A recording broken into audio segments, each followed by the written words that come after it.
Muy bien, antes de empezar con los sistemas motores, los reflejos y todo, solo tenemos que recordar una cosa importante y es este concepto de unidad motora que ya habíamos platicado cuando vimos músculo, ¿verdad? Y se recuerdan que una unidad motora es una neurona motora y todas las fibras musculares que están inervadas por esta neurona motora, ¿verdad? Obviamente, si requerimos de movimientos precisos como contracción de los párpados o movimiento de los párpados, movimiento de los dedos, de la boca, la lengua, vamos a tener unidades motoras pequeñas, es decir, una neurona va a inervar pocas fibras musculares. Ahora, para los músculos posturales, los músculos que nos ayudan, digamos, a movimientos como caminar, ¿verdad? Mantener la postura, estas van a ser unidades motoras grandes, es decir, una neurona va a inervar miles de fibras, ¿sí? Entonces, eso hay que tenerlo en cuenta cuando estemos viendo cómo se activan las neuronas motoras, ¿sí? Y la otra cosa importante también es entender qué son los reflejos, ¿sí? Los reflejos, el estudio de los reflejos nos puede ayudar a entender después cómo es que se producen los circuitos medulares o cómo controla la corteza los circuitos medulares para producir movimiento voluntario, ¿verdad? Un reflejo es una respuesta que es predecible, involuntaria y estereotipada. Involuntaria, ¿por qué? Porque nosotros vamos a estimular algún tendón o algún músculo, ¿sí? Y entonces este estímulo sensorial va a generar un movimiento que no va a ser controlado por la corteza, sino que la propia médula espinal va a generar el movimiento sin intervención de la corteza. Estereotipada significa que siempre va a ser de la misma forma, ¿verdad? Es decir, nosotros evaluamos el reflejo patelar percutiendo con un martillo de reflejo sobre la rodilla y siempre que vamos a obtener una patada, ¿verdad? El estiramiento de la pierna, ¿sí? Esa es la definición de un reflejo. Ahora, el circuito básico de los reflejos está formado por tres componentes, que es la rama aferente, ¿verdad? Que es un receptor sensorial, ¿sí? Puede ser un receptor, un mecanorreceptor o un receptor nociceptor, ¿verdad? O termorreceptor. Un componente central, que son todas las neuronas que participan en la médula espinal, es decir, las interneuronas, las neuronas motoras y su sinapsis, y el procesamiento que estas neuronas van a dar a la información recibida por la rama aferente y la rama eferente, que son las motoneuronas que van a estimular al músculo o a los músculos para que se produzca el reflejo, ¿sí? Entonces, estos circuitos pueden ser monosinápticos, disinápticos y polisinápticos, y ahí vamos a ir viendo cada uno de los reflejos. Ok, en el libro de texto tienen esta tabla, ¿verdad? Aquí están enumerados los reflejos, el reflejo de estiramiento o reflejo miotático, que es el que se produce cuando estimulamos el tendón patelar, ¿verdad? Es un reflejo monosináptico. Luego, ¿qué es lo que hacemos aquí? Darle un estirón al músculo extensor de la pierna, ¿verdad? Cuando percutimos con el martillito de reflejos en la rodilla, lo que estamos haciendo es darle como un jalón al extensor. Y entonces este estiramiento súbito del músculo va a ser transmitido por una fibra 1A. ¿Y cuál va a ser la reacción esperada? La contracción del músculo extensor y entonces se va a generar la patada, ¿verdad? Luego tenemos el tendón el reflejo del órgano tendinoso de Golgi, que este es el reflejo de navaja, ¿sí? Ahora, este reflejo es un reflejo generado de forma anormal en pacientes que tienen parálisis espástica. Vale, ¿verdad? Es valedero pensar que este reflejo va a ser generado por el órgano tendinoso de Golgi, pero yo les voy a enseñar otro reflejo que sí es normal y que también es generado por el órgano tendinoso de Golgi. Ahora, este sí es un reflejo disináptico. Esto es disináptico porque aquí intervienen ya interneuronas, ¿verdad? Lo que va a estimular o lo que va a producir el estímulo es la contracción de un músculo, va a ser transmitido por fibras 1B y lo que va a estimular va a ser relajación de un músculo y relajación del músculo estimulado y activación del antagonista, ¿verdad? Este reflejo también se llama el reflejo miotático inverso. Y luego tenemos los reflejos de retirada o de flexión y extensión cruzada, ¿sí?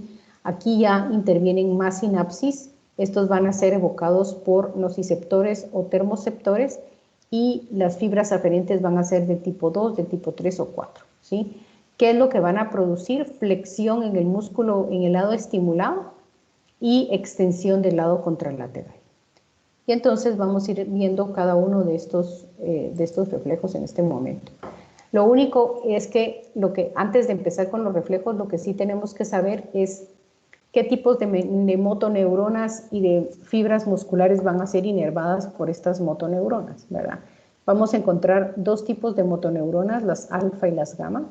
Las alfa, pues ya hablamos de ellas, son las motoneuronas que inervan el músculo esquelético y van a originar axones de tipo A-alfa, ¿sí? Que recuérdense que estos son los más gruesos, que transmiten a mucha velocidad y están mielinizados, que van a inervar las fibras musculares normales, ¿verdad? Que aquí les vamos a llamar extrafusales.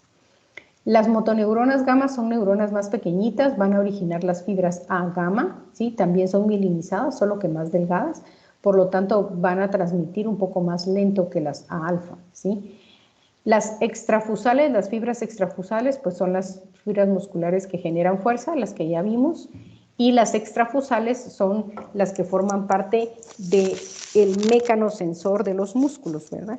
Y que van a ajustar la sensibilidad del uso muscular a cambios en la longitud del músculo, ¿verdad? Cuando el músculo se estira o cuando el músculo se contrae. Ok, aquí les puse una imagen del uso muscular. Si ustedes se fijan, están situados en forma paralela a las fibras musculares de un músculo determinado, ¿verdad? Y obviamente no hay una, ¿verdad? Hay un montón de usos musculares en un músculo como el bíceps, en donde más usos musculares vamos a encontrar es en los músculos del cuello, ¿sí? Todos los músculos van a tener usos musculares. Y entonces, estas fibras musculares intrafusales, que son especiales, van a estar metidas dentro de un capullito de tejido conectivo, ¿sí? Y eso es lo que le da la forma de uso al receptor este. Van a estar rodeados en su parte central principalmente por las fibras sensoriales y luego, ¿verdad? Aquí pueden ver ustedes, estas son las axones de las motoneuronas gamma que salen igual del cuerno ventral e inervan específicamente las fibras intrafusales. Las motoneuronas alfa van a inervar las otras fibras musculares. Ahora, dentro de los usos vamos a tener dos tipos de fibras musculares especiales, unas que se llaman de cadena nuclear, ¿verdad? Por la disposición en cadenita de sus núcleos en fila, y las de bolsa nuclear, porque sus núcleos están concentrados en la parte central de la fibra, como que si estuvieran metidos en una bolsita. Entonces, por eso es que les dieron este nombre, ¿sí? En ambas fibras vamos a tener terminales nerviosas de las neuronas sensoriales del grupo 1A, ¿verdad? Estas son las fibras sensoriales más gruesas de este tipo, ¿sí? Mielinizadas también, y estas van a estar inervando los dos tipos de fibras. Luego vamos a tener otras fibras del grupo 2 que solo van a inervar las fibras de cadena nuclear. Estas fibras van a estar a su vez inervadas por motoneuronas gamma, ¿verdad? Y estas motoneuronas gamma hay de dos tipos, las que se llaman gamma dinámicas, ¿verdad? Que se encargan de inervar las fibras en el caso, o de estimular las fibras más bien, en el caso de contracciones rápidas, ¿verdad? Contracción y relajación, ¿sí? De la musculatura normal. Entonces, las gamma dinámicas van a estar inervando las fibras de bolsa nuclear, mientras que las gamma estáticas van a estar inervando las fibras de cadena nuclear. Las motoneuronas gamma estáticas se van a encargar de generar contracción en las fibras intrafusales cuando la contracción del músculo dura más tiempo, ¿verdad? Cuando es una contracción sostenida, ¿sí? Ok, la inervación sensorial entonces en las fibras 1A, ¿qué es lo que van a transmitir las fibras 1A? Van a transmitir cambios de longitud y además la velocidad a la que se produce este cambio de longitud, ¿verdad? Por eso es que están inervando los dos tipos de fibra intrafusal, mientras que las fibras tipo 2 van a informar únicamente del cambio de longitud, ¿sí?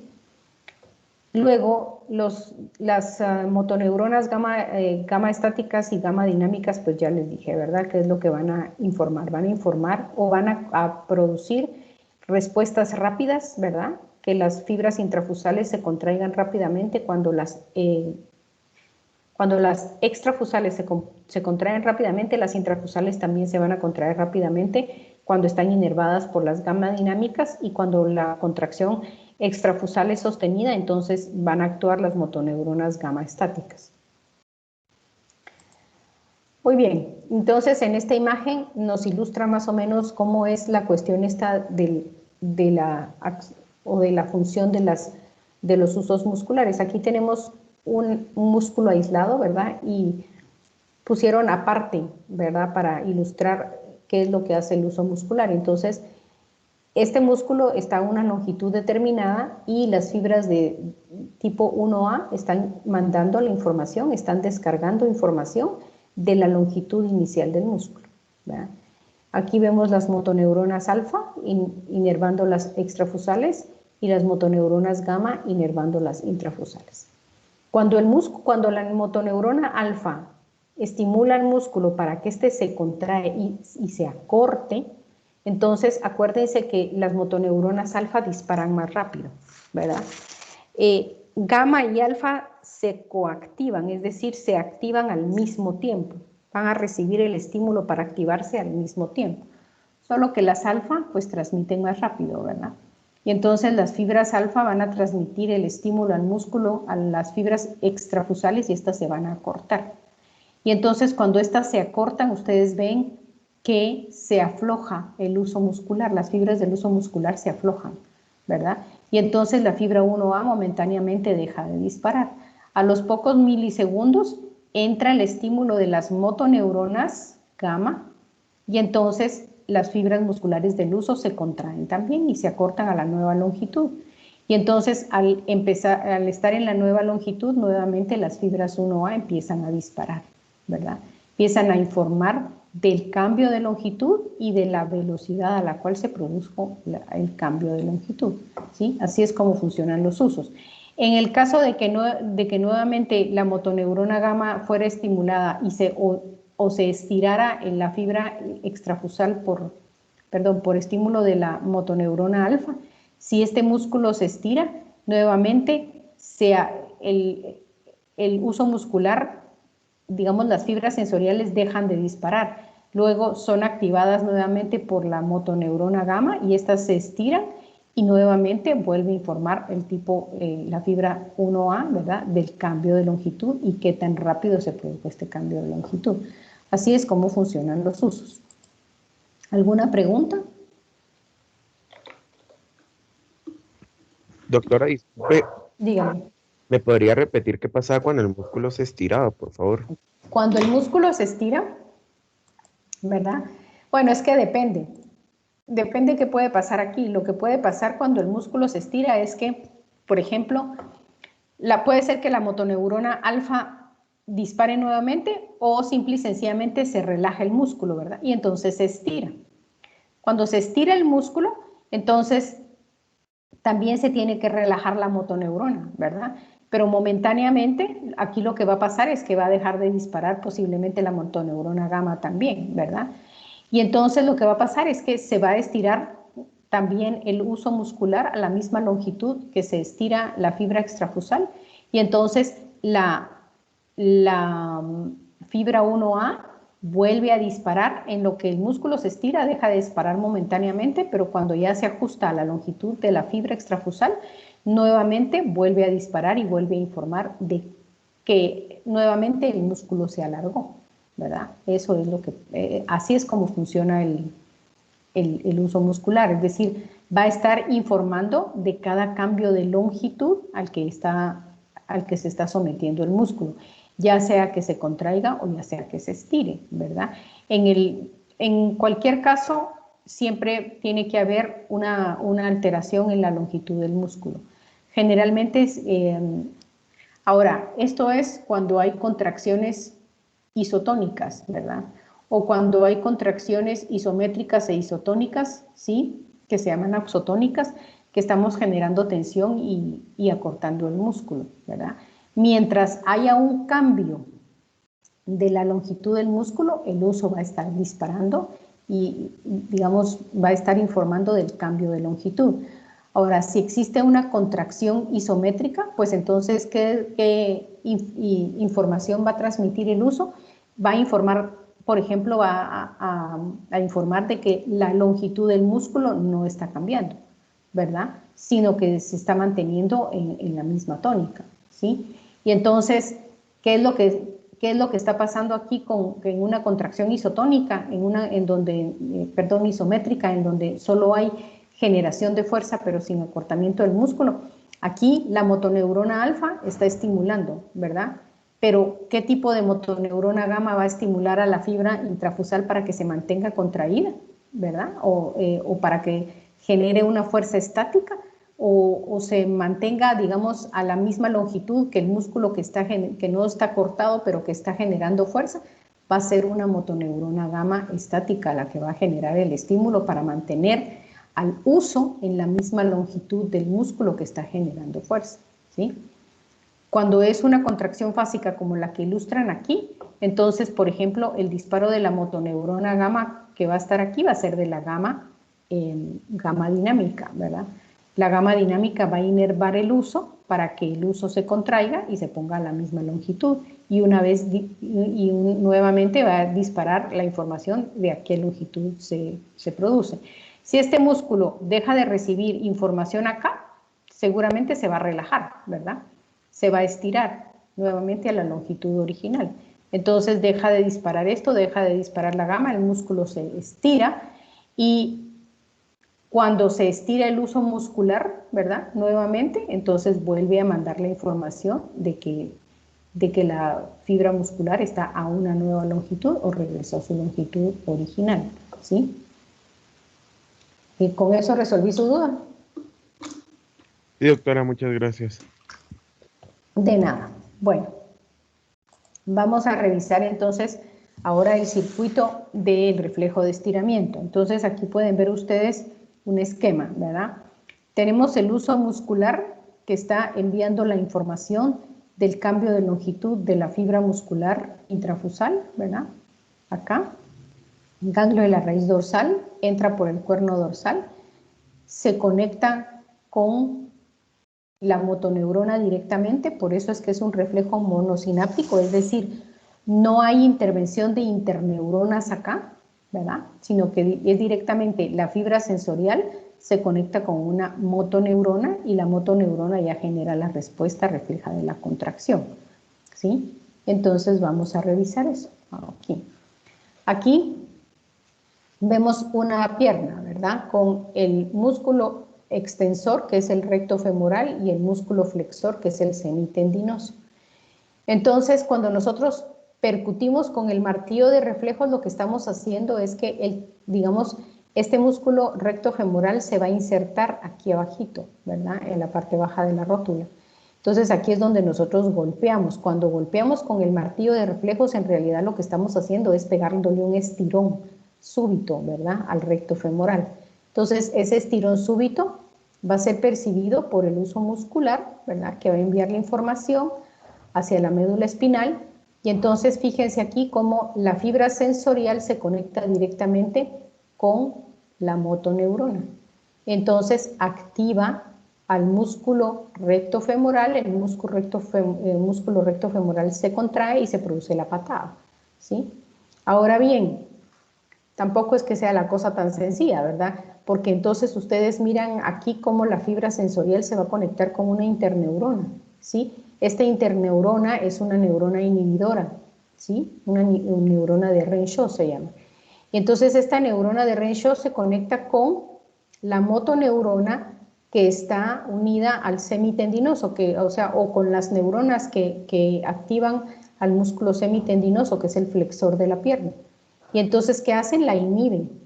¿Para qué? Para que este no se vaya a contraer igual y entonces lo que vaya a hacer es fijar la articulación y ya no podamos hacer la patada, ¿verdad? Entonces, en el reflejo miotático o de estiramiento, ¿qué es lo que está pasando aquí? Lo que está pasando es que se contrae el músculo homónimo o agonista, ¿verdad? O sea, se estimula el músculo o se activa el músculo estimulado y se inhibe el antagonista para que podamos dar la patada, ¿sí?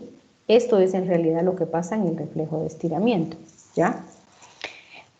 Si fuera al revés, ¿verdad? Si al que le diéramos el estirón sería el semitendinoso, entonces lo que pasaría aquí es que la fibra sensorial se conectaría directamente con el semitendinoso, lo activaría, flexionaríamos la pierna, mientras que una neurona inhibidora inhibiría al recto femoral para que pudiéramos doblar la pierna, ¿sí?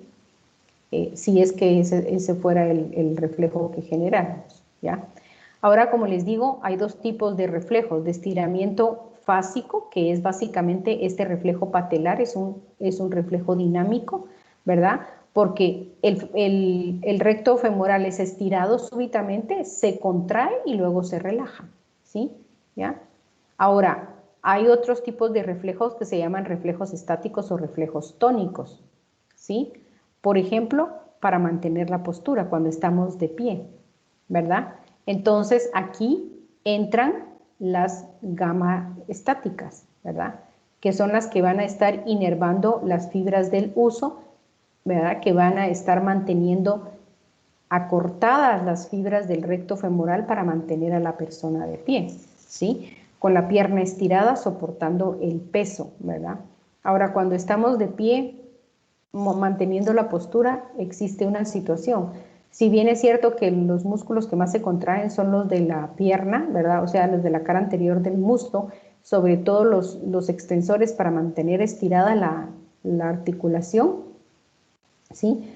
Otra cosa que ocurre también es que se activan parcialmente los músculos de la parte posterior de la pierna. Entonces, si uno activa ambos músculos, la articulación no se mueve, se fija, ¿verdad? Porque unos músculos están tirando para flexionar, mientras que otros están tirando para estirar, y entonces lo que hacen es inmovilizar la articulación. Y eso es lo que nos permite estar parados, ¿sí? ¿Ok? Por eso es que cuando uno sufre fatiga, como la mayor parte de los músculos que se activan son los de la cara anterior de la pierna, ¿verdad? Entonces, cuando uno sufre fatiga en las piernas después de mucho tiempo de estar de pie, estos empiezan a relajar, ¿sí? Y entonces, ¿qué es lo que pasa? Como estos están un poco activados, no están todos, pero están un poco activados, entonces tienden a doblarse las piernas, ¿verdad? A flexionarse las piernas. Eso es porque estos músculos están fatigados, mientras que estos están parcialmente contraídos, ¿sí? Y eso es lo que fija la articulación. Ahora, este tipo de mecanismos es mantenido debido a la información de los usos musculares y a la coactivación de las motoneuronas gamma estáticas, que son las que están inervando constantemente las fibras intrafusales para que mantengan la sensibilidad, ¿verdad? Y que los usos estén parcialmente contraídos, ¿sí? Mandando información de que la persona está manteniendo postura, ¿verdad? ¿Preguntas? Sí, yo tengo una duda. Ujú, Para el reflejo dinámico o fásico, ujú. cuando hay contracción del músculo antagonista es porque va a haber una coactivación también de las motoneuronas alfa y gamma. Sí, se activan juntas. Las motoneuronas alfa y gamma se activan juntas, ¿verdad? Lo que pasa es que primero llega la información de las alfa porque estas transmiten más rápido, mientras que las de las gamma llegan un poquito más tarde, pero se activan juntas. Es decir, aquí la neurona sensorial va a activar alfa y va a activar gamma, ¿verdad? Pero, Eso es lo que... perdón, no entendí. Ujú. Entonces, para el reflejo estático, ¿qué dijo usted que pasaba con las motoneuronas alfa estáticas para que se mantuviera la... Bueno, es que alfa estáticas no hay, son gamma estáticas. Sí, perdón, gamma estáticas. Lo que pasa es que las gamma estáticas lo que están haciendo es manteniendo la fibra muscular intrafusal contraída al mismo tiempo que la extrafusal, ¿verdad? La motoneurona alfa va a mantener contracción mientras estemos de pie, va a mantener contracción de los músculos de la cara anterior de la pierna, del muslo, y va a mantener contracción de algunos músculos de la cara posterior de del muslo, ¿verdad? Pero esas van a estar disparando potenciales de acción constantemente y constantemente. Ahora, ¿qué hacen las gamma estáticas? Mantener esa contracción constante en los músculos que están activados, ¿verdad? ¿Para qué? Para que estas no se relajen.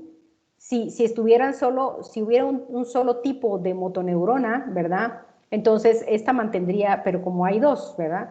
Hay fásicas y hay tónicas. Entonces las fásicas no están actuando en este momento, sino están las tónicas, las estáticas, y están manteniendo contraída la fibra intrafusal, ¿verdad? Para que mantenga para que se mantenga a la misma longitud que el músculo normal, ¿verdad? Y entonces esto que haga que siempre la fibra 1A o 2 esté mandando, y O2, ¿verdad? La fibra 1A y la fibra 2 estén mandando información constantemente de que el músculo se mantiene en esa longitud y ahí está, ¿sí? ¿Ok? Eso es lo que hacen las motoneuronas gamma estáticas, ¿verdad? Ya, gracias. Ok, de nada. Dígame. Perdón. Usted dijo que cuando se fatigaba ya el músculo de arriba, bueno, El el de, extensor. ajá, el extensor, eh, ya se iba a relajar y lo que iba a hacer el semitendinoso es que ese se iba a activar, pero la neurona que usted dijo de range, o creo que dijo, esa es la que inhibía que se contrajera, entonces ¿qué va a pasar? ¿Se va como a quitar Bueno, o va a sí va a dejar activar? de funcionar. Lo que va a pasar aquí es que cuando este músculo se fatiga, ¿verdad? Cuando uno ya tiene mucho tiempo de estar de pie, bueno, yo nunca he pasado tantísimo tiempo de pie, ¿verdad? Bueno, tal vez sí, en sala de operaciones ya pasé un montón de tiempo de pie. Entonces, lo que pasa es que tienden a doblarse las piernas de la persona, ¿verdad? ¿Esto por qué pasa? Porque entonces esta se inactiva. Las motoneuronas alfa que están activando todos los músculos de la cara anterior de la pierna se empiezan a fatigar y se inactivan. Y entonces esto mismo hace que se inactive la de Renshaw y estas se activan. Y entonces tiende uno a doblarla, a que se le doblen las rodillas. Ahora, ¿qué pasa? Como se le doblan a uno las rodillas y la pierna se flexiona, entonces aquí volvemos a tener un reflejo de estiramiento. Al flexionar la pierna, cuando las rodillas se nos empiezan a flexionar y sentimos que nos vamos a caer, ¿qué está pasando? Se está estirando nuevamente el recto femoral. Y entonces eso va a provocar otra vez contracción del músculo recto femoral y que enderecemos la pierna. Y entonces así ya no nos caemos, ¿verdad? ¿Okay? O sea, cuando hay fatiga muscular y se nos empiezan a doblar las piernas, entonces nuevamente se estira este recto femoral y así evitamos caernos. ¿Ya? Gracias, doctora. ¿Ya entendió cómo es el mecanismo ahí? Sí, sí, ya entendí. Ok, Gracias. perfecto. Muy bien. Vamos entonces ahora a revisar el órgano tendinoso de Golgi. Sí, el órgano tendinoso de Golgi, como ya sabíamos, ya habíamos platicado de estos, están colocados en serie en el músculo. Es decir, aquí vamos a tener una filita en sentido horizontal de organitos tendinosos de Golgi, ¿verdad? Mientras que los usos están en paralelo a las fibras, los órganos tendinosos están en serie, ¿sí? Perpendiculares si quieren, ¿verdad? Y entonces, ¿qué es lo que va a hacer este órgano tendinoso de Golgi? Básicamente van a ser las terminaciones de un axón aferente del tipo 1B, que está rodeado de fibras de colágeno y metidos dentro de la cápsula tendinosa, ¿verdad? Dentro del tejido conectivo del tendón, ¿sí? Y entonces, a través de esta fibra aferente 1B, que va a un ganglio de la raíz dorsal, las neuronas del ganglio de la raíz dorsal, entra por el cuerno dorsal y se va a conectar con una interneurona. Y esta interneurona se va a encargar de inactivar el músculo homónimo, el músculo estimulado, y activar los músculos antagonistas, ¿sí? Ahora, ¿qué es lo que hace? Aquí tenemos la imagen de, por ejemplo, una contracción isométrica, ¿verdad? ¿Se recuerdan cuál es la contracción isométrica? Sí se acuerdan, ¿verdad? Cuando no cambia la longitud. Exacto. Entonces aquí tenemos un musculito que si se fijan empieza a generar tensión, ¿verdad? Pero no se acorta. Entonces, ¿qué es lo que está pasando aquí? El uso muscular aquí se activó por una motoneurona alfa el músculo y solo está generando tensión, pero no se está acortando. Entonces, el uso muscular va a seguir mandando la información de que el músculo sigue manteniendo su longitud, ¿verdad? No se desconecta ni se vuelve a conectar ni nada, sino que sigue mandando la información de la longitud que se mantiene en el músculo. Pero entonces el que empieza a descargar más es el órgano tendinoso de Golgi a través del axón 1B, ¿verdad? Empieza a descargar, ¿por qué? Porque el músculo está generando tensión, ¿sí? Entonces, no es que no funcione el uso mientras funciona el órgano tendinoso de Golgi, bien, sí funciona, ¿verdad? Pero la información que está mandando es que el músculo no cambió de longitud, sino que se mantiene su longitud original, ¿verdad? Igual cuando nosotros cargamos, hacemos contracciones auxotónicas, se recuerdan que las auxotónicas son cuando generamos tensión pero también acortamos el músculo. Cuando eso ocurre, van a echar a andar, o sea, se va a producir el proceso del uso muscular y además el órgano tendinoso de Golgi también va a estar funcionando, o sea, funcionan los dos juntos cuando se necesita, ¿sí? Bueno, entonces aquí miremos el circuito del reflejo generado por el órgano tendinoso de Golgi que se llama reflejo de estiramiento inverso, ¿verdad? Inverso porque lo que pasa es que el músculo estimulado se va a relajar y el músculo antagonista se va a activar, ¿verdad? Entonces aquí vemos las fibras 1B que llegan al ganglio de la raíz dorsal, ¿sí? Entran por el cuerno dorsal y se conectan con interneuronas. Estas interneuronas, ¿qué van a hacer? Van a inhibir el músculo homónimo y todos los músculos sinérgicos, es decir, acuérdense que, por ejemplo, en la pierna, ¿verdad? El músculo recto femoral es el que estira la pierna, pero hay un montón de músculos aquí, entonces todos los que hacen el movimiento sinérgico junto con el recto femoral van a ser inhibidos y los músculos antagonistas van a ser activados, ¿sí? ¿Ok? Entonces, lo vamos a ver en este ejemplo, ¿verdad? En este ejemplo que tenemos en la imagen, que es tal vez mucho más fácil de entender que el que nos estaban explicando en el libro. Entonces, aquí tenemos las fibras del 1B, ¿verdad? Del órgano tendinoso de Golgi en el bíceps, ¿verdad? Y aquí tenemos el tríceps, ¿sí? Y en esta imagen es un bracito que está queriendo levantar una mancuerna, ¿verdad? Ahora, como dice en la diapositiva, este reflejo nos ayuda a mantener los niveles de fuerza muscular, ¿sí? Y nos ayuda a que cuando el peso que le estamos poniendo al músculo es muy intenso, entonces se va a producir este reflejo de protección, ¿sí? Entonces, ¿qué es lo que vemos aquí? Vemos que empieza a levantar la mancuerna y de repente la suelta, ¿verdad? Seguramente el peso es mucho y entonces, ¿qué es lo que está pasando? El órgano tendinoso de Golgi manda la información a la médula de que la carga que le están imponiendo al bíceps es muy intensa, entonces se comunica con las interneuronas del bíceps y de todos los músculos sinérgicos y los inhibe a los músculos flexores del brazo, ¿sí? ¿Y qué hace? Activa al tríceps, que es el extensor del brazo.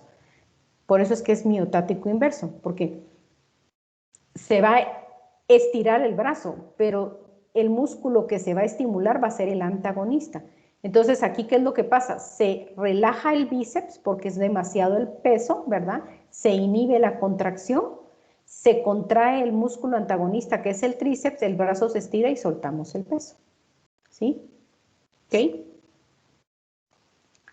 Es más fácil entenderlo así que con el ejemplo que dan en el libro. Ahora, en el libro ponen un ejemplo de un reflejo que se produce, ¿sí? Cuando hay parálisis espástica, cuando un paciente tiene parálisis espástica. Entonces, un paciente que tiene parálisis espástica es un paciente que le cuesta moverse o que no puede moverse y que sus músculos están rígidos, ¿sí? ¿Ya? Entonces, por ejemplo, este paciente tiene los brazos estirados y están tensos, ¿verdad? Duros, rígidos. ¿Qué es lo que intentan hacer con este paciente? Doblarle el brazo. ¿Qué es lo que están estimulando ahí? El bíceps, porque es el flexor, ¿verdad? Entonces, están estimulando el bíceps tratando y el paciente haciendo resistencia por la espasticidad del músculo, por la rigidez del músculo, y de repente, cuando ya, como pasa con una navaja, cuando ustedes quieren cerrar una de esas navajas, ¿verdad? No esas navajas que no tienen, digamos, el cartuchito, sino que esas que tienen el cartuchito, cuando uno las empieza a cerrar, hace resistencia, y ya por último, ya se cierran de golpe. Pues lo mismo pasa con el brazo. Están queriendo doblar el brazo, estimulando el músculo flexor, y está haciendo resistencia, y de pronto se dobla de golpe, ¿verdad? Eso es generado por el órgano tendinoso de Golgi, ¿sí? Ahí lo que están haciendo es tratando de relajar el músculo tríceps y de activar el bíceps, ¿verdad? Y entonces al final es tanta la tensión o la fuerza que le están imponiendo al bíceps que este se relaja, y entonces el bíceps se contrae de súbito y pega un cierre o dobla de forma súbita el brazo, ¿verdad? Entonces, pero ese ejemplo es bastante difícil de entender y uno no entiende, pues, o sea, es complicado de entender un reflejo en un paciente anormal, ¿verdad? Normalmente en una persona que estamos haciendo, que le estamos doblando el brazo de forma pasiva, no vamos a encontrar ese tipo de reflejos. Ahora, normalmente cuando echamos a andar el órgano tendinoso de Golgi, lo echamos a andar en este tipo de situaciones, ¿verdad? Lo mismo nos pasa en las piernas, ¿sí? Cuando queremos levantar un objeto muy pesado, ¿sí? Y digamos, y nos queremos, estamos en una posición en cuclillas y queremos estirarnos, ¿sí? El órgano tendinoso de Golgi percibe que es demasiado el peso y entonces no nos permite estirar los músculos extensores y activa el músculo flexor de la pierna para que nuevamente caigamos nosotros, digamos, agachemos de vuelta el cuerpo y soltemos el peso, ¿sí? Es lo mismo, solo que a nivel de las piernas, ¿verdad? ¿Y para qué nos sirve? Para mantener niveles de fuerza muscular y no sobrepasarnos y no lesionar, ¿verdad? Los tendones. Es decir, si ustedes le ponen mucha carga a un músculo, eventualmente lo que hacen es romper la unión del tendón con el músculo. Y para que eso no pase, pues existen estos reflejos que son protectores, ¿sí? ¿Preguntas?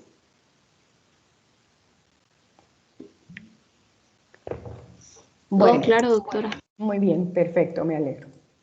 Vamos a ver ahorita dos reflejos que se dan más o menos al mismo tiempo. El reflejo de retirada ya lo habíamos estudiado cuando vimos nociceptores, ¿se recuerdan? Vale.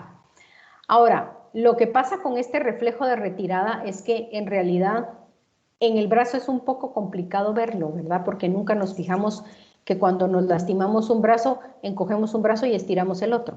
Seguramente ese es el tipo de reflejo, ¿verdad? Y aquí lo podemos ver. Vemos que una persona se pincha la mano con una tachuela y entonces viaja la información a través de un nociceptor, activa las neuronas sensoriales. Las neuronas sensoriales se comunican con una interneurona. Esta interneurona activa al músculo homónimo, ¿verdad? Al flexor, al bíceps, para que la persona pueda flexionar el brazo y retirarlo de donde está el estímulo nocivo, ¿verdad? Al mismo tiempo, ¿verdad? La interneurona se proyecta hacia el lado contralateral y una de las cosas que hace más que mandar la sensación transmitida al cerebro por esta vía, ¿verdad? Que sí, que más que todo no lo hace aquí, sino que lo hace segmentos más arriba. Lo que está pasando aquí es que se está conectando con los circuitos medulares que van a controlar el otro brazo para que el otro brazo se estire. Como les digo, esto no lo vamos a ver en los brazos con mucha frecuencia, pero yo les diría que con ninguna frecuencia. Pero lo que sí, en donde sí los vamos a ver es en las piernas, ¿verdad? Entonces, ustedes pueden ver aquí que una persona va caminando, se pincha con una tachuela y levanta la pierna, ¿verdad? Flexiona la pierna, activa el flexor de la pierna. Pero el otro se tiene que quedar estirado, si no la gente se cae, ¿verdad? Entonces, este es un reflejo de retirada, pero el reflejo de estiramiento de la pierna contralateral se llama reflejo extensor cruzado, ¿sí? Y entonces aquí por eso es que esto ya es una sinapsis polisináptica, ¿verdad? Esto ya es un circuito polisináptico, porque entonces aquí lo mismo, ¿verdad? Este pobre señor se lastimó el pie con fragmentos de vidrio que estaban entre el agua, entonces levanta, flexiona la pierna, ¿sí? Ese es el reflejo de retirada. Entonces, ¿qué es lo que hace aquí? Activa el flexor, inhibe el extensor, las fibras de las interneuronas se cruzan para el otro lado y lo que hacen es activar el extensor, activar toda la cara anterior del muslo para estirar la pierna y al mismo tiempo inhibir al flexor de la pierna, que es el semitendinoso, ¿sí? Por supuesto que tiene que activar a los otros músculos para que mantengamos la pierna fija, ¿verdad? Pero entonces ese es el circuito, porque si no, el tipo se caería, ¿verdad? Entonces tenemos que mantener fija la otra pierna y que ésta soporte el peso de nuestro cuerpo para que pueda levantar la pierna y quitarla del sitio donde se lastimó. A este reflejo se le llama reflejo extensor cruzado, ¿sí? Y entonces este circuito medular es bien complejo porque entonces ya ven ustedes acá, las fibras nociceptoras se conectan con interneuronas. Estas interneuronas van a activar los músculos, van a inhibir el músculo extensor de la pierna afectada, van a activar el flexor, se van a conectar con el otro lado, van a activar el extensor y van a inhibir el flexor. Y entonces así podemos hacer la extensión de este lado y la flexión de este lado, ¿sí? Bueno, recuérdense también que para mantener una articulación fija, aunque el extensor, el flexor, que es el músculo semitendinoso, se inhiba, los otros músculos sinérgicos van a estar activados para fijar la articulación, ¿verdad? Eso es una cosa bien importante que sí hay que recordarse. Y traten de hacerlo ustedes con el brazo. Si ustedes estiran su brazo y lo quieren mantener estirado, ¿sí? Fijo. Por ejemplo, si alguien se los quiere doblar a la fuerza y ustedes lo quieren mantener activado, van a ver que está contraído el tríceps, ¿verdad? Sí, para fijar la articulación, pero también el bíceps se contrae un poquito, ¿verdad? Algunos músculos del bíceps se contraen un poquito. ¿Con qué fin? Con el fin de evitar que nos doblen la articulación, ¿sí? Todo el tríceps se va a contraer para mantener estirado el brazo, pero si nos quieren doblar el brazo, tenemos que hacer un poco de tensión en los músculos del bíceps, en las fibras del bíceps, para evitar que nos doblen la articulación. Entonces, tiene que haber inhibición del músculo directamente flexor, ¿verdad? Pero los músculos sinérgicos tienen que fijar la articulación de alguna manera, ¿sí? Bueno, ¿preguntas?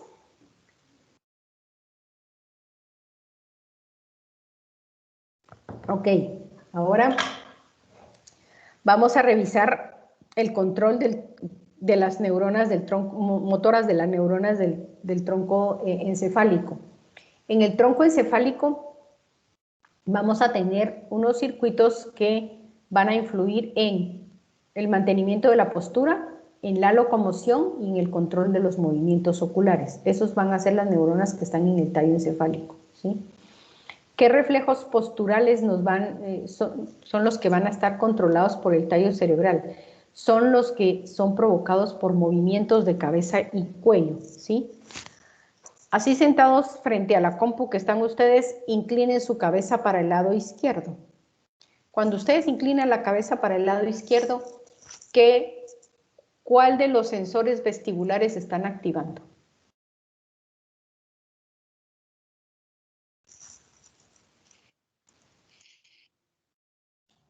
El lado derecho. Sí, pues, pero ¿qué sensores? ¿Los canales semicirculares o los órganos otolíticos? Los canales semicirculares. No, porque usted no está girando la cabeza, está doblando la cabeza hacia un lado. Ese es movimiento antigravitacional. Entonces no pueden ser los canales semicirculares porque ese es un movimiento lineal, antigravitacional. Cuando usted gira la cabeza, sí, pero si usted ladea la cabeza, no, o sea, la inclina hacia el lado izquierdo, son los órganos otolíticos, el utrículo y el sáculo, ¿verdad? Ok, entonces nosotros inclinamos la cabeza hacia la izquierda Y ustedes se van a dar cuenta que tensan toda la pared del tronco, ¿verdad? Toda la parte lateral del tronco de lado contralateral, ¿sí? ¿Ya? Y también apoyan, van a sentir que el muslo y los músculos de la cadera y del glúteo del lado derecho apoyan con más fuerza, ¿sí? ¿Esto para qué es? Para mantener la postura, para que cuando ustedes inclinan la cabeza hacia el lado izquierdo, el cuerpo no se les vaya al lado izquierdo, sino que mantengan la postura erecta a pesar de que están ladeando la cabeza, ¿sí? Lo mismo, cuando uno está sentado es menos probable que se dé cuenta, ¿verdad? Pero sí, ustedes están sentados e inclinan la cabeza hacia adelante, van a ver que los músculos de la espalda se estiran. ¿Para qué? Para que no se les vaya todo el tronco hacia adelante junto con la cabeza, sino que mantengan la posición erecta, ¿verdad? Y solo lo que estén inclinando es la cabeza, ¿sí? Entonces aquí van a estar activándose receptores del aparato vestibular. Ahí cuando inclinan la cabeza también es el utrículo y el sáculo, ¿sí?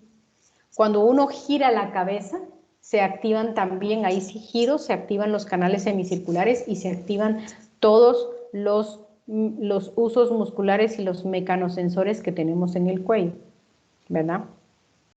Y entonces, ¿para qué es esto? Para que cuando uno gire la cabeza, la dé la cabeza, la incline o la incline para algún lado, ya sea para adelante o para atrás, no nos vayamos de espaldas, no nos vayamos de lado, ¿verdad? O no, al girar la cabeza, no se nos vaya todo el cuerpo hacia el lado que giramos la cabeza, ¿sí? Sino que se mantenga la posición erecta a pesar de los movimientos de la cabeza. Entonces, todos estos reflejos de contracción de los músculos axiales o de la cintura escapular y de la cintura pélvica, para mantener una postura a pesar del movimiento de la cabeza, son generados por células o por núcleos celulares de neuronas motoras en el tallo cerebral, ¿sí? ¿Ok? Otra cosa importante, si ustedes están viendo hacia la pantalla de la compu e inclinan la cabeza, pero mantienen la vista fija, se recuerdan que hablamos de estos movimientos oculares que se llaman del reflejo de muñeca, ¿verdad? De ojos de muñeca. Los ojos se van a mover hacia arriba y nosotros inclinamos la cabeza y los ojos se mueven hacia arriba. ¿Para qué? Para mantener fija la mirada en la pantalla.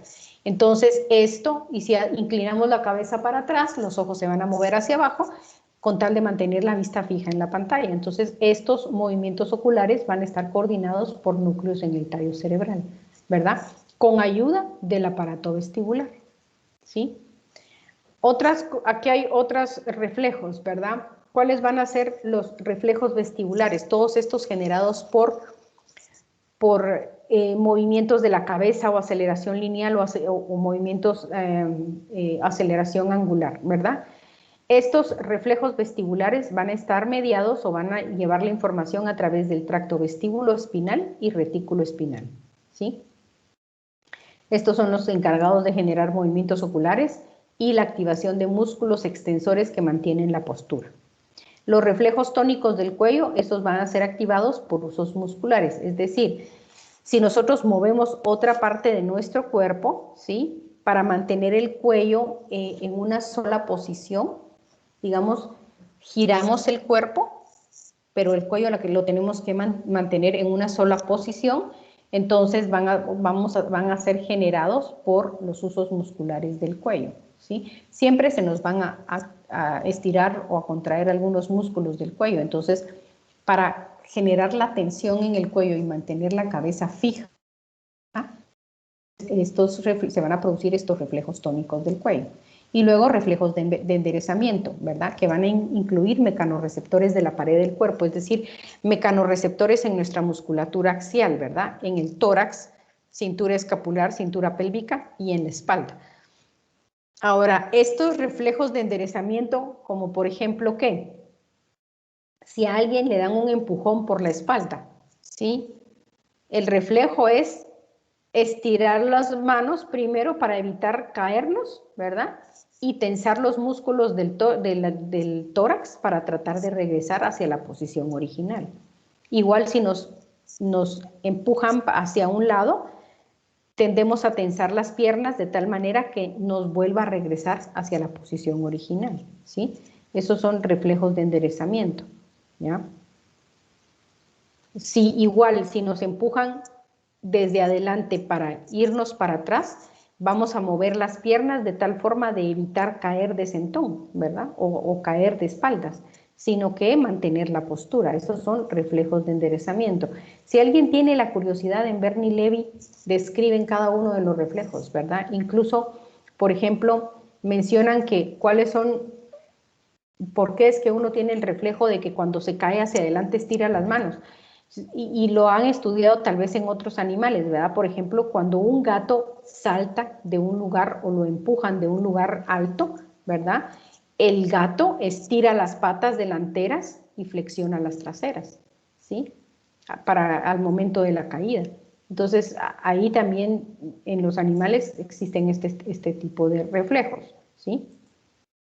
Ok, ahora hay otra situación importante que son las regiones locomotoras, es decir, para que nosotros podamos caminar, ciertamente la influencia es del control voluntario cortical, o sea, la orden va a venir de la corteza motora, ¿verdad? Ustedes se quieren levantar de donde están, de la silla, y quieren ir, por ejemplo, al baño, entonces la corteza motora da la orden, ¿sí? Me voy a levantar y voy a caminar hasta el baño. Okay. Entonces, ¿qué es lo que va a pasar?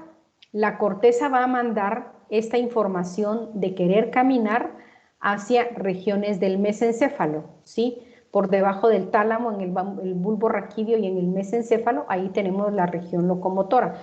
El área que más se conoce es esta, ¿verdad? La región mesencefálica locomotora.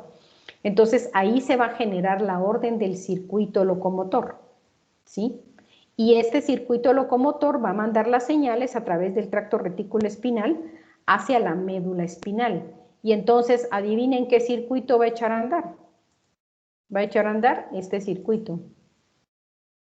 Este. Y si quieren ustedes verlo de mejor forma, acá, ¿verdad? Esto de acá. Cuando uno va caminando, uno levanta la pierna, la apoya en el suelo, mientras que la otra la flexiona, ¿sí? La hace para adelante, la apoya, mientras que la otra la flexiona. Entonces, el circuito del reflejo de retirada y extensión cruzada de las piernas es utilizado para generar el proceso de la marcha, ¿sí? Ahora, ¿de dónde viene la orden? De la corteza. ¿Y quién genera todo digamos, el modelaje de movimientos que tiene que hacer el circuito de la médula espinal para que no sea un reflejo, sino un movimiento coordinado? El mesencéfalo. Y lo manda a este circuito de la médula espinal para que éste ejecute la orden, ¿sí? Ahora, el reflejo de marcha es un reflejo mesencefálico porque ¿cómo lo podemos comprobar? Lo podemos comprobar haciendo pruebas con los bebés, ¿verdad? Si ustedes levantan a un bebé de unos 3 meses de nacido, cuando ya el bebé puede sostener su cabecita, ¿sí? Contra la gravedad, entonces lo levanta uno y lo pone y le apoya los piecitos en una superficie dura. Los bebecitos empiezan a levantar las piernitas, así como se ve en esta imagen, como que si quisieran caminar, ¿verdad? Entonces ahí, ¿qué es lo que están activando? Están activando sensores, mecanosensores de los pies, y esa activación de esos mecanosensores va a viajar hasta la médula espinal y regiones del mesencéfalo, ¿sí? Para que estas regiones activen el reflejo de marcha, ¿sí? ¿Cómo se dieron cuenta que era un reflejo? Porque lo estudiaron hace un montón de tiempo, ¿verdad? Tal vez a principios o mediados del siglo pasado, ¿sí? Estudiando perritos, ¿verdad? Por supuesto que ahora ya no se hacen esas barbaridades, pero antes lo que hacían era que le seccionaban la médula espinal a un perrito, ¿verdad? Para que perdieran la conexión con la corteza y lo ponían en una cinta caminadora. Y entonces cuando se empezaba a mover la cinta caminadora, las patitas del perro, las patitas delanteras no se movían, pero las patitas traseras sí. ¿Por qué? Porque hay una sensación, un mecanosensor que está detectando una superficie que está dura y que se está moviendo, y entonces el circuito medular activa los músculos de las patas traseras del perro para que empiecen a generar movimientos de marcha. Así se dieron cuenta que hay un circuito medular acá, ¿verdad? Que puede ser activado por sensaciones táctiles en este caso y que van a activar el circuito medular, ¿sí? Y en la maduración, ustedes pueden ver aquí a un bebé, ¿verdad? Haciendo movimientos de marcha con las manos, igual, solo que el bebé está gateando, ¿verdad? Entonces, tienen que echar a andar para madurar el sistema nervioso. Algunos bebés no gatean, pero los que sí gatean, ¿verdad? Primero tienen que madurar estos circuitos de marcha en su sistema nervioso para luego ponerlo a andar en las piernas. Entonces, aquí ven ustedes cómo el bebé está levantando su manita, la va a apoyar aquí. Cuando ya apoya aquí, flexiona el bracito y vuelve a dar el otro paso, digamos, ¿verdad? Entonces, el proceso de locomoción, el proceso de caminar también es un reflejo espinal. Es decir, el circuito está en la médula espinal. Lo que pasa es que nosotros si queremos caminamos y si no queremos no caminamos, ¿verdad? Para desplazarnos de un lugar a otro. Ya es una acción voluntaria, pero el circuito reflejo está metido dentro de la médula espinal, ¿sí? ¿Preguntas?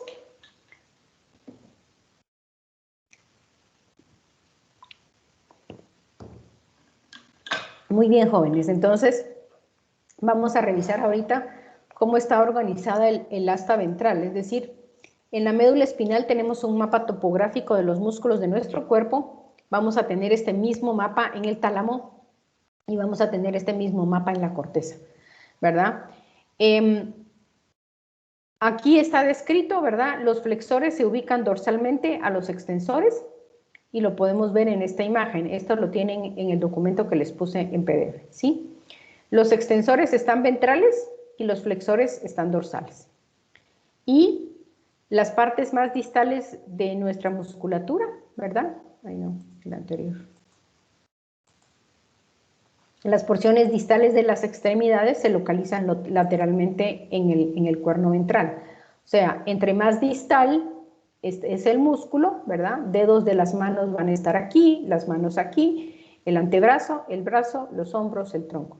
Entre más proximales estén los músculos, más medialmente dentro de la médula espinal van a estar, ¿verdad? Y un mapa de este tipo vamos a tener en el tálamo también. Ahora, aquí habla de que las neuronas, motoneuronas y alfa y gamma están entremezcladas, claro, ¿verdad? Porque tenemos que tener aquí motoneuronas alfa y gamma, aquí motoneuronas alfa y gamma, y aquí también, y aquí también, y aquí también, ¿verdad? Entonces están entremezcladas. Una cosa que ayuda son los engrosamientos del cuerno ventral que vamos a tener en C5 a T1, ¿verdad? Porque en estos engrosamientos tenemos que tener muchas motoneuronas que se encargan de la inervación del miembro superior y de L2 a S3, porque este engrosamiento aquí se van a encontrar todas las motoneuronas que inervan los miembros inferiores. Ok, la otra cosa importante es que ahorita que veamos las vías motoras descendentes, se recuerdan que las sensoriales eran ascendentes porque iban de la periferia hacia el sistema nervioso central, ¿verdad? Ahora estas son descendentes porque van desde el sistema nervioso central hacia la periferia. Solo que en el sistema motor, el circuito básico son dos neuronas, las motoneuronas superiores y las motoneuronas inferiores, ¿verdad? Aquí no hay primer orden, segundo orden, tercer orden, sino motoneuronas superiores e inferiores, ¿sí? Entonces, ¿dónde vamos a encontrar los cuerpos celulares de las motoneuronas superiores? En la corteza motora, ¿sí? Y en el tallo cerebral. ¿En qué partes del tallo cerebral van a estar las motoneuronas superiores? En el núcleo rojo, en la formación reticular está en el tallo cerebral, ¿verdad? En la parte, bueno, en una parte más o menos medial entre la protuberancia y el bulbo raquídeo, ¿verdad? Y luego el núcleo vestibular lateral. ¿Se recuerdan que el núcleo vestibular lateral, de ahí salían proyecciones hacia la médula espinal y hacia arriba, ¿verdad? Pues estos son los núcleos, ¿verdad? Luego, las motoneuronas inferiores, ¿cuáles van a ser? Las neuronas del cuerpo ventral de la médula espinal, ¿sí? Y los núcleos de las motoneuronas de los nervios craneales motores que inervan la cara, ¿verdad? Y aquí estamos hablando de principalmente el nervio facial, el hipogloso, y algunas ramas motoras del trigémino, ¿verdad? Que son los que el trigémino inerva la rama motora del trigémino. Acuérdense que el trigémino es principalmente sensorial, pero tiene unas ramas motoras que activan los músculos maceteros, que son los que nos ayudan a masticar, ¿verdad? Bueno, entonces, de estas motoneuronas van a salir, de las motoneuronas superiores es donde van a salir los tractos, ¿verdad? O sea, las vías a través de las cuales van a viajar las señales hacia las motoneuronas inferiores. Y entonces, estos tractos están divididos en dos, que son los tractos piramidales y los extrapiramidales. Los piramidales también se llaman las vías del sistema lateral, por el sitio de la sustancia blanca donde viajan los axones, ¿verdad? Entonces, los tractos piramidales, y son los más, digamos, los que tienen conexiones más abundantes, ¿ya? Entonces, por ejemplo, en el documento de PDF que les puse de médula espinal, solo describen el tracto córtico-espinal lateral, porque es el que más conexiones tiene, ¿verdad? No describen, casi que los otros no los describen, ¿sí? Pero entonces aquí sí vamos a ver dos. El tracto piramidal, de los tractos piramidales, los dos que vamos a revisar aquí son el córtico espinal y el córtico vulvar, ¿sí? Y entonces, ¿estos dónde se van a originar? La mayoría de estos en la corteza motora, ¿sí? Van a finalizar en porciones laterales de la sustancia gris de la médula espinal, o sea, en el cuerno ventral y en los núcleos del tallo cerebral, ¿sí? ¿En dónde van a hacer sinapsis estos dos tractos? Van a salir de la corteza y van a terminar unos en la médula espinal y otros en el bulbo raquídeo, en los núcleos de los núcleos motores de la cara, ¿sí? En interneuronas y en motoneuronas, ¿verdad? Que van a inervar músculos distales que participan en movimientos finos, es decir, dedos, mano, muñecas, ¿sí? Deditos de los pies, tobillos, músculos de la parte inferior de la cara y de la lengua, o sea, los maxilares, los dos maxilares y la lengua, la boca, ¿sí? Músculos de las mejillas donde podemos hacer gestos, ¿verdad? Y músculos de soporte de las porciones proximales de las extremidades, ¿ya? Es decir, por ejemplo, el antebrazo, la pierna, ¿sí? ¿De acuerdo? El húmero, tal vez la parte del brazo, ¿sí? Estos son los dos tractos del sistema lateral o córtico espinal, ¿sí? Y luego están estos que son los tractos extrapiramidales, que también se les llama del sistema medial, ¿verdad? Esto es por el sitio donde corren los axones. Entonces, ¿estos dónde van a finalizar? Estos van a finalizar en la región medial del asta ventral, ¿sí? Sobre interneuronas y motoneuronas que inervan músculos axiales, o sea, todo lo que es el tronco, los hombros, las caderas, ¿sí? Cintura pélvica y cintura escapular, ¿verdad? Núcleos motores de nervios craneales y músculos que contribuyen a postura, equilibrio y locomoción. Y son todos estos, ¿verdad? Rubro espinal, retículo espinal pontino, retículo espinal vulvar, vestíbulo espinal lateral y tecto espinal, ¿verdad? Estos llevan el nombre de dónde se originan y dónde terminan, ¿sí? Eso es la ventaja de esto.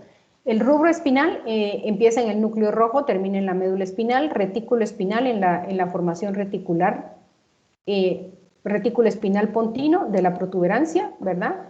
Retículo espinal vulvar del bulbo raquídeo, ¿sí? Vestíbulo espinal, ya vimos, en los núcleos vestibulares, y tecto espinal en el tectum, que es una parte del mesencéfalo, la parte superior del mesencéfalo, ¿verdad? Y entonces aquí está en resumen lo mismo que dice su libro, ¿verdad? El rubro espinal controla músculos extensores, igual que el vestíbulo espinal lateral, ¿verdad? El retículo espinal pontino activa músculos flexores y extensores, mientras que el retículo espinal vulvar inhibe los flexores y extensores. Y el tecto espinal que controla músculos del cuello. ¿Okay? Entonces, aquí les puse esta imagen en donde vemos el tracto córtico espinal, ¿sí? ¿Verdad? Aquí está el principal tracto córtico espinal, este es decusado, ¿verdad? Decusado, acá, pueden ver ustedes, es el principal, ¿verdad? El córtico espinal ventral son unas pocas fibras que no decusan, ¿verdad? Este casi que no lo describen en el PDF de médula espinal, pero ustedes pueden ver acá, ¿verdad? El córtico espinal lateral, que es el principal, este se decusa a nivel de las pirámides, entonces el hemisferio izquierdo va a controlar el lado derecho, ¿sí? Y al revés. Luego tenemos los extrapiramidales, ¿verdad? Que son el rubro espinal, y aquí tienen ustedes la línea, o sea, dónde va la vía con el mismo color del cuadrito, ¿verdad? Entonces aquí es color rosado o fucsia, y entonces este es el núcleo rojo, y entonces esta vía también es decusada, si se dan cuenta, ¿verdad? Sale del núcleo rojo, se decusa un poquito por debajo del anterior y ya se va, ¿verdad? Hasta la médula espinal. El tecto espinal, que es el lila, aquí está el tectum en el mesencéfalo, ¿sí? Y entonces igual, ¿verdad? Este también se decusa. El vestíbulo espinal, este no es decusado, aquí está el núcleo vestibular lateral hacia la médula espinal y el retículo espinal que está en la formación reticular en la parte media del tallo cerebral, ¿verdad? Hacia acá, ¿sí? Entonces aquí pueden ver, aquí está el origen, aquí está el trayecto de cada uno de los extrapiramidales, ¿sí? Por ejemplo, este tracto aquí habla del tracto corticoespinal, que su origen es en la corteza motora. Las fibras cruzadas decusan en las pirámides del bulbo raquídeo, ¿verdad? Bueno, el 90% de las fibras del tracto corticoespinal decusan en las pirámides. Aquí tenemos otra imagen de Bernie Levy. Aquí podemos ver el tracto corticoespinal en rojo. Entonces todo ¿verdad? Y lo vemos por acá, ¿sí? Y aquí tenemos el rubro espinal, ¿sí? Que es el otro, de las vías piramidales.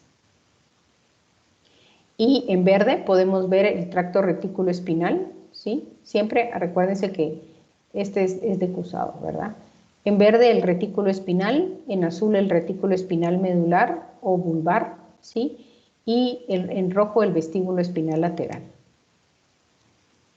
Ahora, lo más importante, más de dónde van y a dónde van, o sea, de dónde nacen y a dónde van, es lo interesante aquí es que ustedes sepan qué es lo que inervan y cuáles son sus acciones, ¿verdad? Aquí está cuáles son digamos, qué músculos inervan y aquí qué músculos están inervando cada uno de estos tractos. Eso es más que de dónde salen y a dónde van, que ustedes aprendan qué es lo que hacen, ¿verdad? Cuáles son sus acciones, ¿sí? Ay, ¿qué más?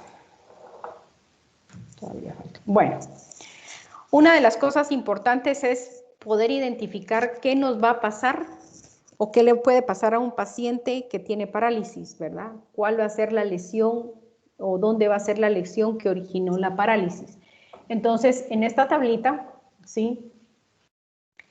Quien tenga acceso a este libro, ¿sí? A los STEPS, que son los libros que utilizan en los Estados Unidos para las acreditaciones de los que van a ser médicos y de los que son médicos, ¿verdad? Son libros de esta editorial Kaplan Medical. Estos son del 2017, los que tengan acceso y puedan conseguir los nuevos, ¿verdad? Creo que pero son más o menos parecidos, ¿sí? O sea, no varían mucho en esto. Entonces ahí los pueden ver, ¿verdad? Yo les hice la traducción libre de este libro del 2017 para que ustedes lo pudieran leer mejor. Entonces, este cuadrito nos indica qué pasa si tenemos una lesión de motoneurona superior y qué pasa si tenemos una lesión de motoneurona inferior. Entonces nos van a dar todos estos signos, ¿sí? La paresia espástica, es decir, el paciente no va a tener una parálisis completa, es decir, va a poder generar algunos movimientos, ¿verdad? ¿Sí? Pero los va a poder hacer de forma lenta y con mucha dificultad. Lo que va a tener es una paresia espástica, es decir, los músculos van a estar rígidos, ¿sí? El paciente va a tener hiperreflexia, el signo de Babinski. El signo de Babinski, ¿alguien tiene una idea de cómo ¿Cómo puede ver el signo de Babinski? Es cuando le pasan un estímulo por la planta del pie. Entonces, Ajá. si uno lo dobla hacia afuera, que es lo que uno no haría normalmente, es el signo de Babinski. Exacto, hace los deditos como en abanico, ¿verdad? Los abre. Ese es el signo de Babinski. Eso no es normal. Eso es normal únicamente en los bebés que acaban de nacer, ¿verdad? De ahí en los adultos y en los niños eso no es normal. Entonces, el signo de Babinski nos está diciendo que hay una lesión del tracto córtico-espinal, ¿verdad? Es un signo piramidal, se le llama, ¿verdad? Y entonces que tenemos una lesión de motoneurona superior, ¿sí? Cuando hablamos de hiperreflexia, es decir, a estos pacientes les hacemos un reflejo patelar y pegan una gran patada, ¿verdad? El paciente tiene aumento del tono muscular, eso es lo que nos da la espasticidad, y aquí es donde se va a presentar el reflejo de navaja que describen en el libro, ¿sí? El paciente, como obviamente se le dificultan los movimientos, va a tener la musculatura atrófica por poco uso, ¿verdad? Sus movimientos, cuando los puede realizar, están disminuidos en velocidad, ¿verdad? Y va a involucrar una gran área del cuerpo, desde donde sea la lesión hacia abajo, ¿verdad? Entonces, ¿dónde podemos tener una lesión de motoneurona superior? ¿Sí? En la corteza cerebral, en el tallo cerebral, ¿sí? Y entonces, si tenemos en la corteza o en el tallo antes de la decusación de las pirámides, vamos a tener una parálisis espástica contralateral, ¿sí? Ahora, si tenemos una lesión por debajo de la decusación de las pirámides ya en el tracto córtico-espinal, entonces, pero tiene que estar bien arriba, ¿verdad? Tiene que ser a nivel de cervicales casi, ¿sí? Entonces vamos a tener una parálisis espástica bilateral por debajo de la lesión, ¿sí?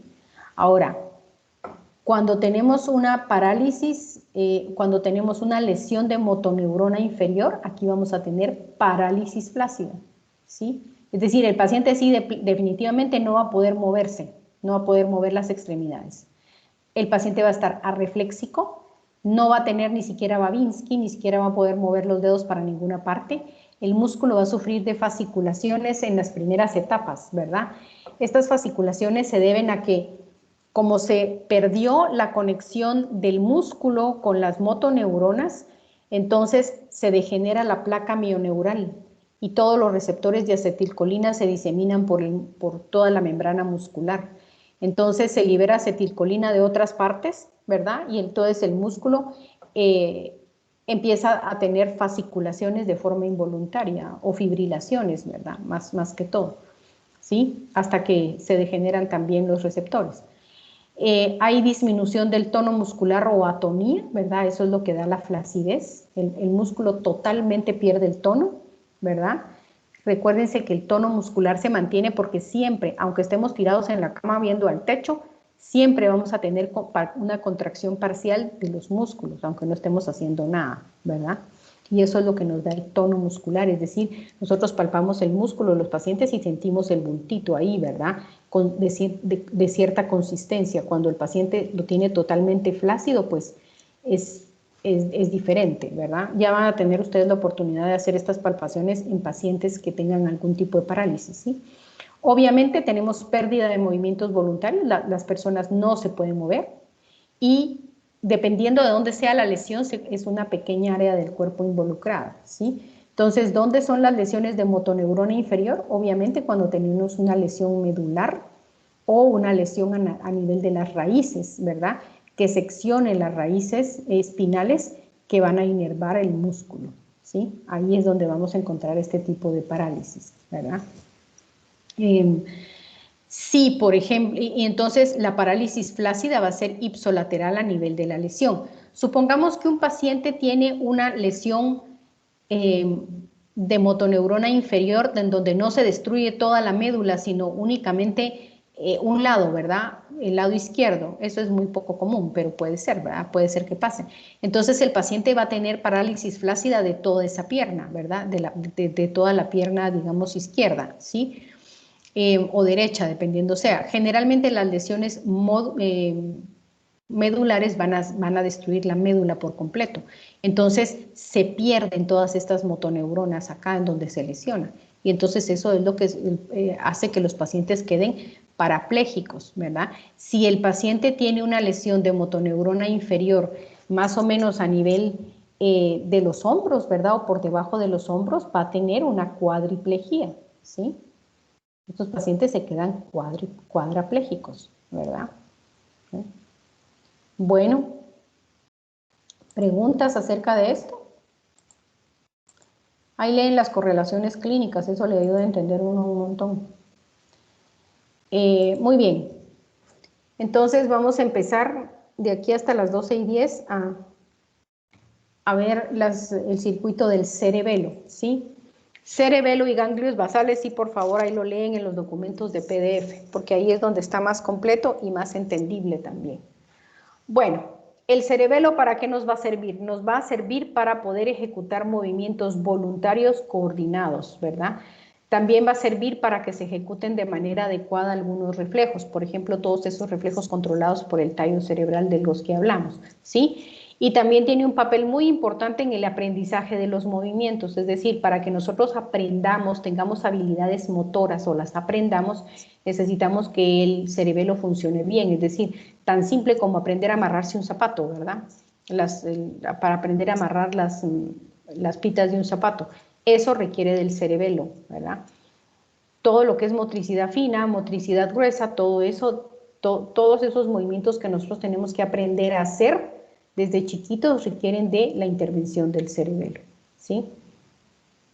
Ok, entonces cuando tenemos lesiones en el cerebelo vamos a encontrar problemas de coordinación en los movimientos, de equilibrio y de tono muscular. Y aquí están todas las alteraciones que nos puede producir una disfunción del cerebelo, ¿verdad?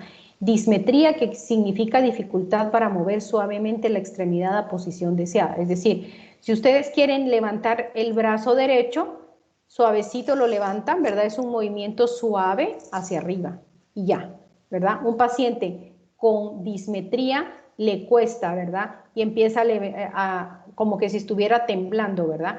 Empieza a subir con mucha dificultad el brazo en esto que vemos aquí abajo que se llama descomposición del movimiento, como que si lo estuvieran ejecutando con una secuencia, ¿verdad? Es decir, por pasos, no continuos, sino que primero lo levantan un poquito, luego se detienen, luego otro poquito, luego se detienen, así, ¿verdad? Como que si fueran robotitos, ¿sí? Ataxia es un tipo de marcha incoordinada, ¿sí? Totalmente. Luego, temblor intencional, es decir, el paciente no tiembla si está en reposo, si no se está moviendo no presenta temblor, pero si estira el brazo para alcanzar algo, empieza a presentar temblor, ¿verdad? Otra cosa que presenta es esto que se llama disdiadocinesia, ¿sí? ¿Saben ustedes cuál es, cuando tenemos las manos, las palmas de las manos hacia arriba, en qué posición está? ¿En posición supina o prona? Con las palmas de las manos hacia arriba. Supina, ¿verdad? Bueno, entonces, para averiguar si el paciente, esta es una prueba bien sencilla, si tiene su cerebelo íntegro, ¿verdad? Le dicen al paciente, extienda sus manos con las palmas hacia arriba, ahora póngalas hacia abajo. Entonces, pasan de supino a prono, ¿verdad? Entonces, eso lo tienen que hacer rápidamente, ¿verdad? Manos con las palmas hacia arriba, hacia abajo, hacia arriba, hacia abajo. Eso lo tiene que hacer uno fácil, pero los pacientes con alteraciones cerebrales no hacen eso fácil, ¿verdad? Se confunden y andan todos descoordinados y no pueden hacer eso. Eso se le llama disdiadocinesia. Bueno, otra cosa es discurso lento y distorsionado, es decir, les cuesta hablar, sus músculos están hipotónicos, flácidos, ¿verdad? El reflejo rotuliano es pendular, es decir, no solo estiran y regresan la pierna a su lugar, sino que se queda la pierna, ¿verdad? Como que si fuera un péndulo, dándole y dándole, columpiándose, ¿sí? Y van a tener alteraciones del equilibrio, ¿sí? Entonces ya se dan cuenta ustedes todo lo que maneja el cerebelo en cuanto al movimiento se refiere. Les voy a pasar aquí algunas imágenes de la anatomía del cerebelo, que de plano que con las doctoras de anatomía lo han visto, pero aquí podemos ver el lóbulo anterior, todo esto hasta acá, hasta esta fisura es el lóbulo anterior, esto de aquí, ¿verdad? El lóbulo posterior es todo esto de acá, y este de en azulito se llama el lóbulo flóculo nodular, ¿sí? Esto es viendo al cerebelo por detrás. Si vemos al cerebelo por delante, el cerebelo está unido al tallo cerebral a través de los pedúnculos, ¿verdad? Y entre el cerebelo y el tallo cerebral, aquí está el cuarto ventrículo, ¿sí? Entonces, si lo vemos desde el frente, aquí podemos ver nuevamente el lóbulo anterior, este es el lóbulo posterior y este es el lóbulo flóculo nodular, ¿verdad? La parte de en medio del cerebelo se llama vermis, ¿verdad? Parece un gusanito. Este es el área intermedia o paravérmica y estos son los hemisferios o las áreas laterales son los hemisferios, ¿sí? Si vemos otra imagen acá, ¿verdad? Aquí también el área del vermis, el área paravérmica, ¿sí? Y luego los hemisferios acá, ¿verdad? Hemisferios laterales, ¿sí? Y entonces en la sustancia blanca del cerebelo, bueno, esto no lo vamos a poder ver aquí, sino que tal vez en la sustancia blanca del cerebelo, ¿dónde tengo esa imagen? Acá, en esta parte de aquí, que es la sustancia blanca del cerebelo, ¿sí? Aquí se encuentran los núcleos profundos del cerebelo, ¿sí? Que son grupos de neuronas. Estos núcleos son el núcleo fastigial, digamos desde medial hasta lateral, el núcleo fastigial, el núcleo globoso y emboliforme, que juntos forman algo que se llama el núcleo interpósito, ¿verdad? Globoso y emboliforme forman el interpósito y el núcleo dentado, ¿verdad? Más lateral de todos estos. Ahora, ¿por qué son importantes estos núcleos? Porque hacia ahí salen las eferencias del cerebelo, ¿sí? Entonces, aquí están las funciones de cada uno de las áreas del cerebelo, ¿verdad? El vermis y las zonas intermedias o paravérmicas se van a encargar de controlar la ejecución motora en curso, ¿verdad? Van a recibir aferencias, o sea, entradas de la médula espinal. Los hemisferios o las partes laterales van a encargarse de planeamiento y coordinación y van a recibir aferencias de la corteza cerebral y el núcleo olivar inferior. Y el lóbulo flóculo nodular se encarga del balance y movimientos oculares y van a recibir aferencias del núcleo vestibular, ¿sí? Ok, ¿cómo entran todas estas aferencias al cerebelo? Van a entrar a través de dos tipos de fibras que se llaman las fibras musgosas y las fibras trepadoras, ¿sí? Las fibras trepadoras van a estar formadas por aferencias solo del complejo olivar, ¿verdad? O sea, todas las fibras trepadoras van a venir de la oliva inferior y van a formar el tracto olivo-cerebelar, ¿verdad? Que van a entrar a través del pedúnculo cerebelar inferior y van a terminar estimulando las células de Purkinje, ¿sí? Todas las demás fibras que van a entrar, todas las demás aferencias van a formar las fibras musgosas y estas fibras musgosas van a provenir del tracto vestíbulo cerebelar, espino cerebelar y córtico ponto cerebelar, o sea, las aferencias que van a formar las fibras musgosas van a venir de la corteza y del tallo cerebral, de la médula espinal y del tracto vestibular, ¿sí? Estas, ¿por dónde van a entrar? A través de los pedúnculos, ¿verdad? Principalmente el pedúnculo inferior y el pedúnculo superior, ¿sí? Solo las fibras corticopontocerebelares van a entrar a través del pedúnculo medio. Y van a ir a terminar, todas las fibras musgosas van a ir a terminar en las células granulares. Y entonces aquí podemos ver otra cosa importante, es las capas del cerebelo, ¿sí? Las capas de la corteza cerebelar, vamos a tener 3 capas, ¿sí? La capa más externa es la que se llama la capa molecular, luego tenemos la capa de células de Purkinje que está en medio y la capa de células granulares, ¿ya? Entonces las aferencias van a entrar a través de la capa de células granulares para hacer sinapsis con Purkinje y luego en la capa molecular. Y entonces lo podemos ver en este esquema, ¿sí? Aquí podemos ver las fibras musgosas y las fibras trepadoras, ¿verdad? ¿Se acuerdan que las fibras trepadoras vienen solo de la oliva inferior y las fibras musgosas de todos los demás tractos? Entonces las fibras trepadoras van a subir por todas las capas hasta hacer sinapsis con estas fibras que se llaman fibras paralelas y con el árbol dendrítico de las células de Purkinje, ¿sí? Luego, las fibras musgosas van a formar un haz que va a ir a hacer sinapsis, que van a formar una estructura que se llama glomérulo. Este glomérulo va a estar formado por células granulares, ¿sí?, que están envueltas por células de la glía, ¿sí? Entonces, van a hacer sinapsis con estas células granulares, ¿verdad? Y también van a hacer sinapsis con las células de Golgi, tipo 2, ¿ya? Estas van a estar en la capa de células granulares, ¿verdad? Que es la más interna. Entonces aquí vamos a tener los glomérulos, células granulares y células de Golgi. Luego está la capa de células de Purkinje. En esta obviamente lo que hay van a ser células de Purkinje, ¿verdad? Los núcleos de las células de Purkinje y las proyecciones de las células granulares y parte del árbol dendrítico de las células de Golgi. Y en la capa de células moleculares vamos a tener las células en cesto, parte del árbol dendrítico de Purkinje, parte del árbol dendrítico de Golgi y otras células más chicas que se llaman células estrelladas. Y además estas fibras paralelas, ¿verdad? Estas fibras paralelas van a hacer sinapsis con las fibras trepadoras, el árbol dendrítico de Purkinje, con las células estrelladas y con el árbol dendrítico de Golgi.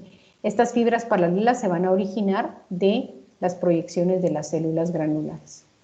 Ahora, estas son aferencias. Las únicas eferencias van a salir de las células de Purkinje, es decir, esta es la única célula que va a proyectarse hacia afuera del cerebelo. Y en realidad ni tan hacia afuera, ¿verdad? Se va a proyectar hacia los núcleos profundos del cerebelo y eventualmente va a mandar algunas eferencias hacia el núcleo vestibular lateral, ¿verdad? Todas estas células se van a conectar entre sí, pero la única que va a sacar eferencias va a ser Purkinje. Y la otra cosa importante es ver, ¿verdad?, qué tipos de neurotransmisores liberan estas células. Purkinje, estrelladas en cesta y Golgi van a liberar GABA, o sea, van a ser células inhibidoras. La única célula excitadora va a ser la célula granular, ¿sí? Y entonces aquí podemos ver las conexiones que tenemos entre todas estas células del circuito, ¿verdad? De las capas. Aquí podemos ver, por ejemplo, las fibras trepadoras, ¿verdad?, que se recuerdan que vienen del núcleo olivar inferior, y entonces estas va a hacer sinapsis con el árbol dendrítico de las células de Purkinje, ¿verdad? Van a mandar alguna proyección también más pequeña hacia los núcleos profundos del cerebelo, ¿sí? Estas van a ser excitatorias para Purkinje. Luego, aquí están las fibras musgosas que van a proyectar también unas proyecciones pequeñas excitatorias hacia los núcleos profundos del cerebelo y se van a conectar con las células granulares, excitando, ¿verdad? Y con las células de Golgi, ¿sí? Excitando también. Las células granulares se van a conectar con las células en cesto, con las células de Purkinje, con las células de Golgi y van a ser células excitadoras. Ahora, todas las demás, si se fijan, las células en cesto van a ser inhibitorias con Purkinje, las células de Golgi van a ser inhibitorias con las células granulares, ¿verdad? Y las células de Purkinje se van a proyectar hacia los núcleos profundos, son las únicas que sacan eferencias y van a ser inhibitorias también, ¿sí? Bueno, por último, solo les pongo aquí esta imagen que cuando uno la mira dice, ¿qué diablos es eso, verdad? Esto es un mapa somatotrópico de nuestro organismo, ¿verdad? Aquí vemos la cabeza, ¿sí? Cabeza, aquí el cuello, aquí los músculos axiales, ¿sí? Aquí. Y aquí vemos las extremidades, ¿ya? Entonces, en el cerebelo también tenemos un mapa motor somático, es decir, vamos a tener cada parte de nuestro cuerpo mapeado en el cerebelo, de tal manera que por eso es que la región del vermis se encarga de los músculos axiales y los hemisferios laterales se encargan de los músculos distales, ¿verdad? O sea, de las extremidades, ¿sí? ¿Ok? Bueno, y como ya llegamos a las 12:10, entonces lo vamos a dejar aquí y vamos a terminar de ver cerebelo, que ya nos falta poco, ganglios basales y corteza en la próxima clase. Entonces, por favor, jóvenes, lean esto en los documentos y si tienen dudas, entonces resolvemos las dudas en la próxima clase. ¿De acuerdo? Gracias, doctora. Muy bien, perfecto. Que tengan buena tarde y buen provecho.